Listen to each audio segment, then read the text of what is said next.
Hi friends, welcome to the ASPN classes. So ಇವತ್ತಿನ ದಿವಸ ನಾನು ನಿಮಗೆ KCT ಎಕ್ಸಾಮ್ನ ಯಾವ ಥರ ಬರೀಬೇಕು, ಯಾವ ಥರ ನಾವು ಬರೆದ್ರೆ ನಮಗೆ ಕಡಿಮೆ ರ್ಯಾಂಕ್ ಬರುತ್ತೆ ಅನ್ನೋದನ್ನು ನಾನು ಇವತ್ತಿನ ದಿವಸ ನಿಮಗೆ ಹೇಳ್ಕೊಡ್ತಾ ಇದ್ದೀನಿ. ಸೊ ಭಾಳ ಸ್ಟೂಡೆಂಟ್ಸು ಮೆಸೇಜ್ ಮಾಡ್ತಾಯಿದ್ದೀವಿ, ಸರ್ ಯಾವ ಥರ ನಾವು KCTದು ಸ್ಟ್ರಾಟಜಿ ಮಾಡಬೇಕು, ನಮಗೆ ರ್ಯಾಂಕಿಂಗ್ ಭಾಳ ಕಡಿಮೆ ಬರಬೇಕಂತಂದರೆ, ಭಾಳ ಚೆನ್ನಾಗಿ ಬರಬೇಕಂದ್ರೆ ಏನು ಮಾಡಬೇಕು, ಸೊ 1000 ಒಳಗೆ ನಮಗೆ ರ್ಯಾಂಕಿಂಗ್ ಬರಬೇಕಂದ್ರೆ ಏನು ಮಾಡಬೇಕು ಅಂತ ಭಾಳ ಸ್ಟೂಡೆಂಟ್ಸು ನನಗೆ ಮೆಸೇಜ್ ಕೂಡ ಮಾಡಿದ್ರಿ. ಸೊ ಅದ್ರ ಬಗ್ಗೆ ಇವತ್ತಿನ ದಿವಸ ನಾನು ಸ್ವಲ್ಪ ಇನ್ಫಾರ್ಮೇಷನ್ ಕೊಡಲಿಕ್ಕೆ ಪ್ರಯತ್ನ ಮಾಡ್ತಾಯಿದ್ದೀನಿ. ಸೊ ಮೊದಲಿಗೆ ನೋಡಿ, ಇಲ್ಲಿ KCT ಎಕ್ಸಾಮ್ ಬರೀತಾ ಇರುವಂಥ ಸ್ಟೂಡೆಂಟ್ಸ್ ಭಾಳಷ್ಟು ಸ್ಟೂಡೆಂಟ್ಸ್ಗಳು ಅಟೆಂಡ್ ಮಾಡ್ತಾರೆ. More than 1 lakh ಸ್ಟೂಡೆಂಟ್ಸ್ಗಳಿರ್ತಾರೆ.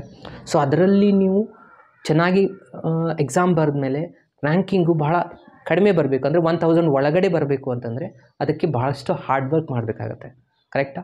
ಅಂದರೆ ಕಡಿಮೆ ರ್ಯಾಂಕಿಂಗ್ ಬರಬೇಕಂದ್ರೆ ಅಷ್ಟೊಂದು ಈಸಿ ಇಲ್ಲ, ಯಾಕಂದರೆ ಭಾಳಷ್ಟು ಕಾಂಪಿಟೇಷನ್ ಭಾಳ ಇರುತ್ತೆ. ಓಕೆ, ಹಾರ್ಡ್ ವರ್ಕ್ ಭಾಳ ಮಾಡಬೇಕಾಗತ್ತೆ.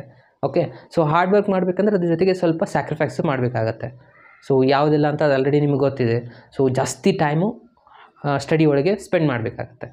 ಓಕೆ, ಸೊ ಏನೆಲ್ಲ ಸ್ಯಾಕ್ರಿಫೈಸ್ ಮಾಡಬೇಕಂತ ಅದು ನಿಮಗೆ ಗೊತ್ತಿದೆ. ಸೊ ಮೊಬೈಲ್ ಅವೆಲ್ಲ ನಿಮಗೆ ಗೊತ್ತಿದೆ ಅಂತ ಅನ್ಕೊತಾ ಇದ್ದೀನಿ. ಜಾಸ್ತಿ ನಿದ್ದೆ ಕಡಿಮೆ ಮಾಡಿ ಜಾಸ್ತಿ ಪ್ರಿಪ್ರೇಷನ್ ಮಾಡಬೇಕು, ಕಾನ್ಸೆಪ್ಟ್ಗಳನ್ನ ಕ್ಲಿಯರ್ ಮಾಡ್ಕೋಬೇಕು, ಪ್ರಾಕ್ಟೀಸ್ ಮಾಡ್ಕೋಬೇಕು. ಸೊ ಇವೆಲ್ಲ ಕಾನ್ಸೆಪ್ಟ್ಗಳಿದೆ. ಸೊ ಇದು ಮಾಡೋದ್ರಿಂದ ನಮ್ಮದು ರ್ಯಾಂಕಿಂಗ್ ಈಸಿಯಾಗಿ ಬಂದೇ ಬರುತ್ತೆ.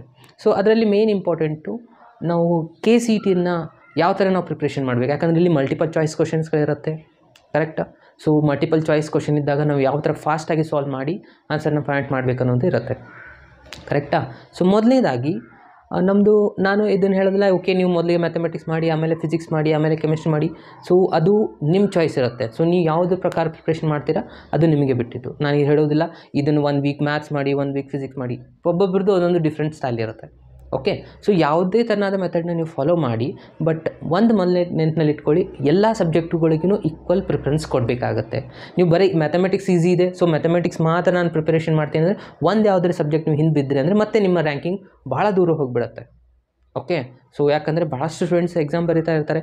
ಒಂದು ಕ್ವಶನ್ ನೀವು ಮಿಸ್ ಮಾಡಿದ್ರೆ ನಿಮ್ಮದು ರ್ಯಾಂಕಿಂಗ್ ಭಾಳ ದೂರ ಹೋಗಿಬಿಡುತ್ತೆ. ಸೊ ಹಾಗಾಗಿ ಪ್ರತಿಯೊಂದು ಕ್ವಶನ್ ಭಾಳ ಇಂಪಾರ್ಟೆಂಟ್ ಆಗುತ್ತೆ. ಸೊ ಪ್ರತಿಯೊಂದು ಸಬ್ಜೆಕ್ಟಿಗೂ ಈಕ್ವಲ್ ಡಿಸ್ಟ್ರಿಬ್ಯೂಷನ್ ಕೊಡಬೇಕಾಗತ್ತೆ. ಮ್ಯಾಥ್ಸು ಮಾಡಿ, ಫಿಸಿಕ್ಸ್ ಮಾಡಿ, ಕೆಮಿಸ್ಟ್ರಿ ಮಾಡಿ, ಬಯಾಲಜಿ ಮಾಡಿ, ಎಲ್ಲನೂ ಮಾಡಬೇಕಾಗತ್ತೆ. ಕರೆಕ್ಟಾಗಿ ಪ್ರಿಪ್ರೇಷನ್ನ ನೀವು ಮಾಡಬೇಕು. ಓಕೆ, ಸೊ ಎಲ್ಲದಕ್ಕೂ ಈಕ್ವಲ್ ಟೈಮಿಂಗ್ನ ಡಿಸ್ಟ್ರಿಬ್ಯೂಟ್ ಮಾಡಿಟ್ಕೊಳ್ಳಿ.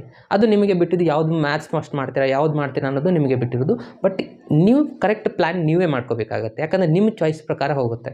ಬಟ್ ನಿಮಗೆ ಪಾಯಿಂಟ್ನಲ್ಲಿ ಗೊತ್ತಿರಬೇಕು, ಮ್ಯಾಥ್ಸ್, ಫಿಸಿಕ್ಸ್, ಕೆಮಿಸ್ಟ್ರಿ, ಬಯಾಲಜಿ ಎಲ್ಲ ಕ್ವಶನ್ಸ್ಗೂ 60 ಕ್ವಶನ್ಸ್ಗಳಿರುತ್ತೆ. ಇಲ್ಲಿ 60 ಮಾರ್ಕ್ಸ್ ಇರುತ್ತೆ. ಇಲ್ಲಿ ನೆಗೆಟಿವ್ ಮಾರ್ಕ್ಸ್ ಅಂತ ಇರೋದಿಲ್ಲ. ಐ ಥಿಂಕ್ ಎಲ್ರಿಗೂ ನಿಮ್ಗೆ ಗೊತ್ತಿದೆ. ಓಕೆ, KCTಯಲ್ಲಿ ನೆಗೆಟಿವ್ ಮಾರ್ಕ್ಸ್ ಇರೋದಿಲ್ಲ. ಬಟ್ ಒಂದೊಂದು ಕ್ವಶನ್ಸ್ಗೆ ಏನಿರುತ್ತೆ, ಒಂದೊಂದು ಮಾರ್ಕ್ಸ್ ಆಗಿ ಡಿಸ್ಟ್ರಿಬ್ಯೂಷನ್ ಇರುತ್ತೆ. ಓಕೆ, 60. ಓಕೆ, ಮ್ಯಾಥ್ಸಲ್ಲಿ ನೀವು ಚೆನ್ನಾಗಿ ಮಾರ್ಕ್ಸ್ ಮಾಡಿ, ಫಿಸಿಕ್ಸಲ್ಲಿ ಬಿಟ್ಬಿಟ್ರೆ ಮತ್ತೆ ನಿಮಗೆ ಪ್ರಾಬ್ಲಮ್ ಆಗುತ್ತೆ. ಓಕೆ, ಸೊ ಎಲ್ಲಕ್ಕೂ ಈಕ್ವಲ್ ಆಗಿ ಮಾಡಿ. ಸೊ ಈಕ್ವಲ್ ಪ್ರಿಪ್ರೇಷನ್ ಕೊಡಿ. ಸೊ ಈಕ್ವಲ್ ಆಗಿ ಟೈಮ್ ಕೊಡಿ. ಓಕೆ, ಸೊ ಪ್ರಾಕ್ಟೀಸ್ ಮಾಡ್ತಾ ಹೋಗಿ. ಸೊ ಎಷ್ಟು ಕ್ವಶನ್ ಮಾಡಬೇಕು ಅದು ನಿಮಗೆ ಬಿಟ್ಟಿರೋದು. ಓಕೆ, ಒಂದು ಆ್ಯಾವರೇಜನ್ನ ತೊಗೊಂಡ್ರೆ ಎಲ್ಲ ಕ್ವಶನ್ಸು ಪ್ರತಿಯೊಂದು ಸಬ್ಜೆಕ್ಟ್ ಮೇಲೆ 20 ಮಿನಿಮಮ್ ಒಂದು 20 ಥರ ಆದರೂ ನೀವು ಮಾಡಬೇಕಾಗತ್ತೆ. ಓಕೆ, ಸೊ ಮಿನಿಮಮ್ ಒಂದು 20 ಕ್ವಶನ್ಸ್ನ ಪ್ರಾಕ್ಟೀಸ್ ಮಾಡಿ ಪ್ರತಿಯೊಂದು ಸಬ್ಜೆಕ್ಟ್ ಮೇಲೆ. ಓಕೆ, ಸೊ ಇವಾಗ ನೀವು KCT ಕ್ವಶನ್ಸ್ನ ಸ್ಟಾರ್ಟ್ ಮಾಡಬೇಕು. ಯಾವುದೇ ಒಂದು ಟಾಪಿಕ್, ಫಾರ್ ಎಕ್ಸಾಂಪಲ್ ಇವಾಗ ಮ್ಯಾಟ್ರಿಕ್ಸ್ ಅಥವಾ ಡಿಟರ್ಮಿನೆಂಟು ಮ್ಯಾಟ್ರಿಕ್ಸಲ್ಲಿ ಮ್ಯಾಥಮೆಟಿಕ್ಸಲ್ಲಿ ನೀವು ಮಾಡ್ತಾ ಇದ್ದೀರಿ ಅಂದರೆ ಆ ಮ್ಯಾಟ್ರಿಕ್ಸ್ ಇದು ಕಂಪ್ಲೀಟ್ ಥಿಯರಿ ಕಾನ್ಸೆಪ್ಟ್ ನಿಮಗೆ ಕ್ಲಿಯರ್ ಆಗಿರಬೇಕು. ಥಿಯರಿ ಕ್ಲಿಯರ್ ಇಲ್ಲದೆ ಡೈರೆಕ್ಟಾಗಿ CT ಕ್ವಶನ್ಸ್ ಯಾವುದೇ ಚಾಪ್ಟರ್ದು ಮಾಡಲಿಕ್ಕೆ ಹೋಗಬೇಡಿ. ಆಗ ನಿಮಗೆ ಅದು ಭಾಳಷ್ಟು ಪ್ರಾಬ್ಲಮ್ನ ಮಾಡುತ್ತೆ. ಮೊದಲು ಎಷ್ಟು ಕಾನ್ಸೆಪ್ಟ್ ಕ್ಲಿಯರ್ ಇರ್ತಿರಲ್ಲ ಅಷ್ಟು ಕ್ವಶನ್ಸ್ಗಳು ಈಸಿಯಾಗಿ ಅಂಡರ್ಸ್ಟ್ಯಾಂಡ್ ಆಗುತ್ತೆ.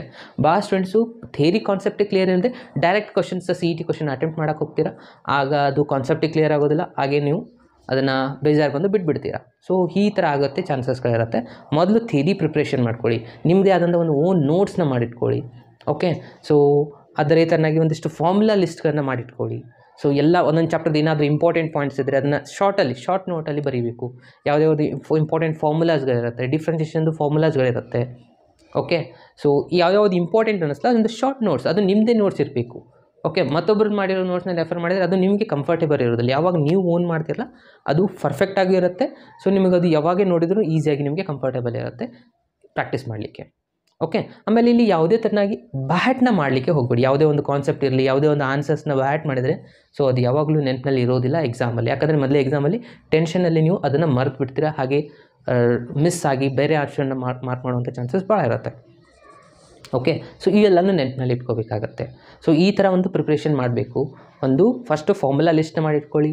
ಅದಾದಮೇಲೆ ನಿಮ್ಮದೇ ಆದಂಥ ಓನ್ ನೋಟ್ಸ್ನ ಕ್ರಿಯೇಟ್ ಮಾಡಿ, ನಿಮ್ಮದೇ ಆದಂಥ ಪ್ರಿಪ್ರೇಷನ್ ಇರಲಿ. ಕಾನ್ಸೆಪ್ಟ್ ಕ್ಲಿಯರ್ ಇದ್ದರೆ ಆಗ CET ಕ್ವಶನ್ನ ಅಟೆಂಡ್ ಮಾಡಲಿಕ್ಕೆ ಟ್ರೈ ಮಾಡಿ. ಸೊ ಸಾಕಷ್ಟು ಕ್ವಶನ್ಸ್ಗಳಿರುತ್ತೆ ಒಂದು ಚಾಪ್ಟರ್ ಮೇಲೆ. ಡೈಲಿ ಒಂದಿಷ್ಟು ಇಷ್ಟೇ ಅಂತಲ್ಲ, ಅದು ನಿಮಗೆ ಬಿಟ್ಟಿರೋದು. ಎಷ್ಟು ಕ್ವಶನ್ ಪ್ರಾಕ್ಟೀಸ್ ಮಾಡ್ತಾರೆ ಅಷ್ಟು ಬೆನಿಫಿಟ್ ಇರುತ್ತೆ. ಅದಾದಮೇಲೆ ಇನ್ನೊಂದೇನು, ರಿವಿಷನ್ ಅನ್ನೋದು ಭಾಳ ಇಂಪಾರ್ಟೆಂಟ್. ಇನ್ನೊಂದು ಪಾಯಿಂಟ್ ಏನಪ್ಪ ಅಂದರೆ ರಿವಿಷನ್ನ ಎವ್ರಿ ವೀಕ್ ಒಂದು ಅಥವಾ ಎವ್ರಿ 2 ವೀಕ್ಸ್ಗೆ ಒಂದು ಸತಿ ಯಾವ್ಯಾವುದೆಲ್ಲ ಚಾಪ್ಟರ್ ಮಾಡಿರ್ತಲ್ಲ ಅದನ್ನು ರಿವೈಸ್ ಮಾಡಬೇಕಾಗತ್ತೆ. ಕ್ವಶನ್ಸ್ಗಳನ್ನ ಪ್ರಿಪೇರ್ ಮಾಡಿ, ಹೊಸ ಕ್ವಶನ್ಸ್ಗಳನ್ನ ತೊಗೊಳ್ಳಿ, ಪ್ರಾಕ್ಟೀಸ್ ಮಾಡಿ. ಓಕೆ. ಎಷ್ಟು ರಿವೈಸ್ ಮಾಡ್ತೀರಾ ಅಷ್ಟು ನೀವು ಪರ್ಫೆಕ್ಟ್ ಆಗ್ತಾ ಹೋಗ್ತೀರಾ. ಓಕೆ. ಸೊ ಅದೇ ಥರನಾಗಿ ರಿವೈಸ್ ಮಾಡಬೇಕು. ಸೊ ಕ್ವಶನ್ಸ್ ಬೇಕು ಸರ್, ಕ್ವಶನ್ಸ್ ಇಲ್ಲ. ಸೊ ಎಷ್ಟು ಕ್ವಶನ್ ನೀವು ಆನ್ಲೈನಲ್ಲಿ ಸಿಗುತ್ತೆ, ನೀವು ಸರ್ಚ್ ಮಾಡ್ಬೋದು. ಇಲ್ಲ ಯಾವುದಾದ್ರು ಯೂಟ್ಯೂಬ್ ಚಾನಲಲ್ಲಿ ಇರುತ್ತೆ, ಕೆಲವೊಂದು ಟೀಚರ್ಸ್ಗಳು ಹೇಳ್ತಾ ಇರ್ತಾರೆ. ಓಕೆ. ಸೊ ಅವೆಲ್ಲನೂ ರೆಫರ್ ಮಾಡಿ, ಪ್ರಾಕ್ಟೀಸ್ ಮಾಡಿ. ಒಂದು ಚಾಪ್ಟರ್ ಓದಿ ತೊಗೊಂಡ್ಬೇಡ, ಅದ್ರ ಮೇಲಿಂದ ಪ್ರಾಕ್ಟೀಸ್ ಮಾಡ್ತಾ ಹೋಗಿ. ಆಮೇಲೆ previous year question paper solve ಮಾಡಿರುವಂಥ ನೋಟ್ಸ್ಗಳಿರುತ್ತೆ, ಕ್ವಶನ್ ಸಾಲ್ವ್ ಮಾಡಿರುವಂಥ ಆನ್ಸರ್ಸ್ಗಳಿರುತ್ತೆ, PDF ಫೈಲ್ಸ್ಗಳಿದ್ದಾವೆ ನೋಡಿ, ಸರ್ಚ್ ಮಾಡಿ, ಆನ್ಲೈನಲ್ಲಿ ಸಿಗುತ್ತೆ. ನೀವೆಲ್ಲ ಪ್ರಾಕ್ಟೀಸ್ ಮಾಡಬೇಕಾಗಿತ್ತು. ನಾನು ಹೊಸ ಕ್ವಶನ್ ಪ್ರಾಕ್ಟೀಸ್, ಮ್ಯಾಟ್ರಿಕ್ಸ್ ಪರ್ಫೆಕ್ಟ್ ಆಗಿದೆ, ಮ್ಯಾಟ್ರಿಕ್ಸ್ ಮೇಲೆ ನಾನು ಟೆಸ್ಟ್ ಬರೀಬೇಕು. ಸೊ ಪ್ರಾಕ್ಟೀಸ್ ಮಾಡಬೇಕಂದ್ರೆ ಆನ್ಲೈನಲ್ಲಿ ಸಪ್ರೇಟಾಗಿ ಒಂದು ಲಿಂಕ್ ಸಿಗುತ್ತೆ. ನೀವು ಆ ಲಿಂಕ್ನ ಓಪನ್ ಮಾಡಿದರೆ ಅವ್ರು ಜಸ್ಟ್ ಕ್ವಶನ್ಸ್ಗಳು ಬರುತ್ತೆ, ನೀವು ಆನ್ಸರ್ ಮಾಡ್ತಾ ಹೋಗ್ಬೋದು. ಅಲ್ಲಿ ಟೈಮ್ ಕೂಡ ಇರುತ್ತೆ. ಅವೆಲ್ಲನೂ ಫ್ರೀಯಾಗಿ ಟೆಸ್ಟ್ನ ನೀವು ಬರೀಬೋದು. ಸೊ ನಾನು ಆಲ್ರೆಡಿ ಒಂದು ವೀಡಿಯೋ ಮಾಡಿದ್ದೆ ಅದ್ರ ಮೇಲೆ. ಸೊ ನೀವು ಆ ವಿಡಿಯೋನ ನೋಡಿ, ಅಲ್ಲಿ ಸಿಗುತ್ತೆ ಯಾವ ಥರ ಟೆಸ್ಟ್ ಬರೀಬೇಕು, ಯಾವುದು ಲಿಂಕ್ ಇದೆ ಅಂತ ಎಲ್ಲನೂ ನಾನು ಆಲ್ರೆಡಿ ಅಪ್ಲೋಡ್ ಮಾಡಿದ್ದೆ ಲಾಸ್ಟ್ ಇಯರು, KCET 20 ಅಂತ. ಸೊ ಅದರಲ್ಲಿ ಇದೆ. ಓಕೆ. ಸೊ ಆ ಥರ ಸಾಕಷ್ಟು, ಅದು ಒಂದಲ್ಲ ಬಹಳಷ್ಟು ವೆಬ್ಸೈಟ್ಗಳಿದ್ದಾವೆ. ಆ ಥರ ಕ್ವಶನ್ಸ್ ಬರುತ್ತೆ, ಆನ್ಸರ್ಸ್ನ ನೀವೇ ಆಗಿ ಟ್ರೈ ಮಾಡ್ಬೋದು. ಸೊ ಈ ಥರ ಮಾಡಿ. ಇಲ್ಲಾಂದರೆ ಒಂದು ಟೆಕ್ಸ್ಟ್ ಬುಕ್ ತೊಗೊಳ್ಳಿ, ಟೆಕ್ಸ್ಟ್ ಬುಕ್ಸ್ ಸಿಗುತ್ತೆ ನಿಮಗೆ, ಅದನ್ನು ಪ್ರಾಕ್ಟೀಸ್ ಮಾಡಿ. ಹಾಗೆ ನಿಮ್ಮ ಎಕ್ಸಾಂಪ್ಲರ್ ಬುಕ್ ಇದೆ ನೋಡಿ, ಆಲ್ರೆಡಿ ನಿಮ್ಗೆ ಕೊಟ್ಟಿದ್ದಾರೆ. ಓಕೆ. ಎಕ್ಸಾಂಪ್ಲರ್ ಬುಕ್ ಇದ್ದೇ ಇರುತ್ತೆ. ಆ ಎಕ್ಸಾಂಪ್ಲರಲ್ಲಿ ಪ್ರತಿಯೊಂದು ಚಾಪ್ಟರ್ಸ್ದು ಒಂದಿಷ್ಟು ಕ್ವಶನ್ಸ್ಗಳು ಕೊಟ್ಟಿದ್ದಾರೆ. ಸೊ ಅದನ್ನು ಪರ್ಫೆಕ್ಟಾಗಿ ಮಾಡಲೇಬೇಕು, ಯಾಕಂದರೆ ಅದರಲ್ಲಿ ಬರುವಂಥ ಚಾನ್ಸಸ್ಗಳು ಬಹಳ ಇರುತ್ತೆ ನಿಮ್ಮ KCETಗೆ. ಸೊ ಎಷ್ಟು ಕ್ವಶನ್ಸ್ಗಳಿದ್ದಾವೆ ಅದನ್ನು ಓಕೆ ಓನ್ಲಿ 10 ಕ್ವಶನ್ಸ್ ಇದ್ದು ಅಂತ ತಿಳ್ಕೊಳ್ಳಿ ಒಂದು ಚಾಪ್ಟರ್ ಮೇಲೆ. ಅದೇ ರಿಲೇಟೆಡ್ ಕ್ವಶನ್ಸ್ ಮತ್ತು ನಿಮ್ಮ ಅದೇ ಚಾಪ್ಟರ್ ಮೇಲೆ ಇದ್ದಂಥ ಕ್ವಶನ್ಸನ್ನು ಸೆಲೆಕ್ಟ್ ಮಾಡಿಕೊಂಡು ಪ್ರಾಕ್ಟೀಸ್ ಮಾಡ್ತಾ ಹೋಗಬೇಕು. ಓಕೆ. ಈ ಥರ ಮಾಡೋದ್ರಿಂದ ಸೊ ನಿಮ್ಮ ಪ್ರಿಪ್ರೇಷನ್ ಚೆನ್ನಾಗಾಗತ್ತೆ. ಸೊ ಆದಷ್ಟು ಹಾರ್ಡ್ ವರ್ಕ್ ಮಾಡಿ. ಹಾಗೆ ಫಸ್ಟಿಗೆ ನೀವು ಡಿಫಿಕಲ್ಟ್ ಚಾಪ್ಟರ್ ಮಾಡೋಕ್ಕಿಂತ ಮೊದಲಿಗೆ ಯಾವ್ಯಾವ ಚಾಪ್ಟರ್ಸ್ನ ನೀವು ಈಸಿ ಅನ್ಕೊತೀರ ಅದನ್ನು ಪರ್ಫೆಕ್ಟ್ ಮಾಡಿ. ಸೊ ಯಾವುದೇ ಕಾರಣಕ್ಕೂ ಆ ಚಾಪ್ಟರ್ ಮೇಲೆ ಬರುವಂಥ ಕ್ವಶನ್ಸನ್ನ ರಾಂಗ್ ಮಾಡಲ್ಲ ಹಾಗೆ ಪರ್ಫೆಕ್ಟ್ ಮಾಡಿ ಇಟ್ಕೊಳ್ಳಿ. ಅದಾದಮೇಲೆ ಉಳಿದಿರೋ ಚಾಪ್ಟರ್ನ ನೋಡಿ, ಯಾವುದು ವೇಟೇಜ್ ಜಾಸ್ತಿ ಇದೆ ಆ ಚಾಪ್ಟರ್ಸ್ ಕೂಡ ಪರ್ಫೆಕ್ಟ್ ಮಾಡಿ. ಓಕೆ. ವೇಟೇಜ್ ಕೂಡ ಇಂಪಾರ್ಟೆಂಟ್ ಆಗುತ್ತೆ. ನೀವು ಈಸಿ ಇದೆ ಅಂತ ಹೇಳಿ ಒಂದೇ ಚಾಪ್ಟರ್ ಮಾಡಿದರೆ ಆ ಚಾಪ್ಟರ್ ಮೇಲೆ ಒಂದೇ ಕ್ವಶನ್ ಬರ್ತಾ ಇದ್ದರೆ ಸೊ ಅದು ವೇಸ್ಟ್ ಆಫ್ ಟೈಮ್ ಆಗುತ್ತೆ. ಸೊ ವೇಟೇಜ್ ಕೂಡ ಭಾಳ ಇಂಪಾರ್ಟೆಂಟ್ ಪಾಯಿಂಟ್ ಆಗುತ್ತೆ ಸ್ಟೂಡೆಂಟ್ಸ್. ಓಕೆ. ಸೊ ವೇಟೇಜ್ ನೋಡಿ, ಅದಕ್ಕೆ ಜಾಸ್ತಿ ಟೈಮ್ ಕೊಡಿ, ಜಾಸ್ತಿ ಕ್ವಶನ್ಸ್ನ ಪ್ರಾಕ್ಟೀಸ್ ಮಾಡಿ. ಓಕೆ. ಕಾನ್ಸೆಪ್ಟ್ನ ಕ್ಲಿಯರ್ ಮಾಡ್ಕೊಳ್ಳಿ. ಸೊ ಈ ಥರನಾಗಿ ಪ್ರಿಪ್ರೇಷನ್ ಮಾಡುತ್ತಾ ಹೋಗಿದ್ದೆ ಆದರೆ ನಿಮ್ಮ ರ್ಯಾಂಕಿಂಗ್ ಕೂಡ ಚೆನ್ನಾಗಿ ಬರುತ್ತೆ. ಸೊ ಕಡಿಮೆ ರ್ಯಾಂಕಿಂಗ್ ಬರಬೇಕಂದ್ರೆ ಈ ಥರ ಹಾರ್ಡ್ ವರ್ಕ್ ಮಾಡಿ, ನೆಸೆಸರಿ ಟೈಮ್ ವೇಸ್ಟ್ ಮಾಡಲಿಕ್ಕೆ ಹೋಗಬೇಡಿ. ಸೊ ನಿಮಗೆ ಆಲ್ರೆಡಿ ನಾನು ಕೂಡ KCET ಕ್ವಶನ್ಸ್ಗಳನ್ನ ಸಾಲ್ವ್ ಮಾಡ್ತಾ ಇದ್ದೀನಿ. ಡೈಲಿ ಕ್ಲಾಸಸ್, ಲೈವ್ ಕ್ಲಾಸಸ್ನ ತೊಗೊತಾ ಇದ್ದೀನಿ. ಓಕೆ. ಸೊ ಇಲ್ಲಿವರೆಗೂ ನೀವು ನೋಡಿಲ್ಲ ಇನ್ನೂ ಕ್ಲಾಸಸ್ಗಳನ್ನು ಅಂತಂದರೆ ನನ್ನ ಡಿಸ್ಕ್ರಿಪ್ಷನಲ್ಲಿ ಲಿಂಕ್ ಕೊಟ್ಟಿದ್ದೀನಿ ಪ್ಲೇಸ್ಟೋರ್ದು. ಸೊ ಪ್ಲೇ ಲಿಸ್ಟ್ದು ಅಲ್ಲಿ ಹೋಗಿ ನೀವು ಇಲ್ಲಿವರೆಗೆ ಎಷ್ಟು ಕ್ಲಾಸಸ್ ಆಗಿದೆ ಅದನ್ನು ನೋಡ್ಬೋದು, ಪ್ರಾಕ್ಟೀಸ್ ಕೂಡ ಮಾಡ್ಬೋದು. ಹಾಗೆ ನಾನು ಕ್ಲಾಸ್ ತೊಗೊಳೋದನ್ನು ಕೂಡ ನಾನು ಡೈಲಿ ಅಪ್ಡೇಟ್ ಕೂಡ ಮಾಡ್ತಾ ಇರ್ತೀನಿ, ಯಾವಾಗ ಲೈವ್ ಕ್ಲಾಸ್ ಇರುತ್ತೆ ಅಂತ. ಸೊ ನೀವು ಕ್ಲಾಸಿಗೂ ಕೂಡ ಅಟೆಂಡ್ ಆಗ್ಬೋದು. ಓಕೆ ಫ್ರೆಂಡ್ಸ್, ಇದಾಗಿತ್ತು ಇವತ್ತಿನ complete information about KCET exam. So ಮತ್ತೆ ನಾನು ನೆಕ್ಸ್ಟ್ ವಿಡಿಯೋದಲ್ಲಿ ಮತ್ತೆ ಸಿಗೋಣ. Thank you. Take care. Bye.